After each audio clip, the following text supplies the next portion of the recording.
piece of land has nothing to do with the difficulties that we human beings in the Sudan have created. Therefore, there is no need to attack the land. Let us attack our wrongful thinking, our wrongful political thinking.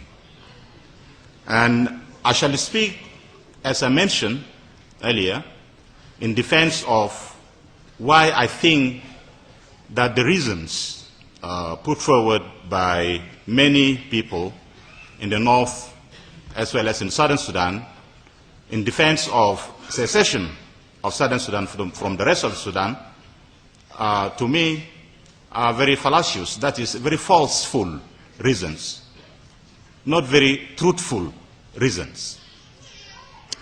First of all, there are so many benefits from our unity as a country.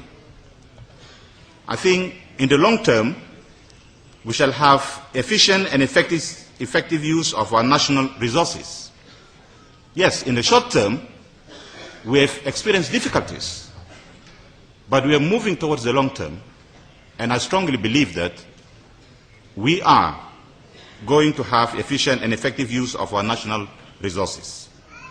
And I also think that in the long term, we shall be able to have efficient and effective use of our various physical infrastructures in this country. Because if you look very carefully at the reasons why we went to so many civil wars, it's simply because of resources, infrastructures, and power. Number three, I think in the long term, there shall be political, social, economic, financial, cultural, security, and military stability in this country, because we are moving towards that.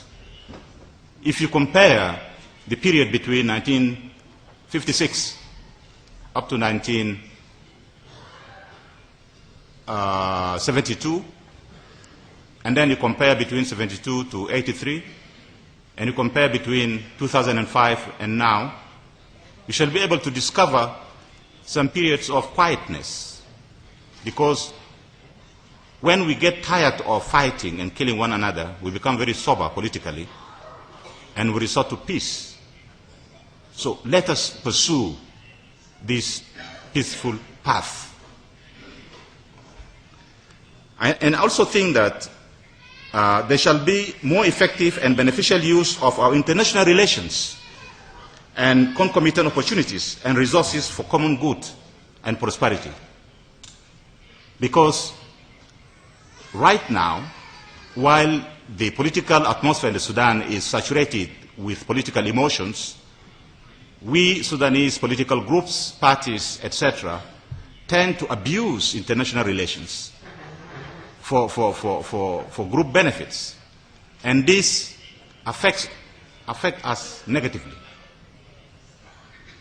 I also think that in the long term, we shall be able to have peace. And I disagree with the previous speaker that to have peace in the Sudan, you have to break it up into pieces, because that shall only be a recipe for more instability in this country.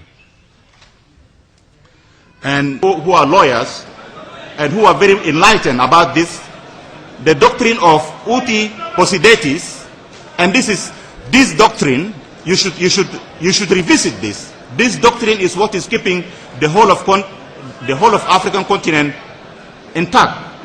If you undermine this doctrine of uti possidetis, that is revisiting international boundaries form, then you are setting a precedent. You are setting a precedent whereby all various ethnic groups in Africa shall claim for their own secession. Thank you.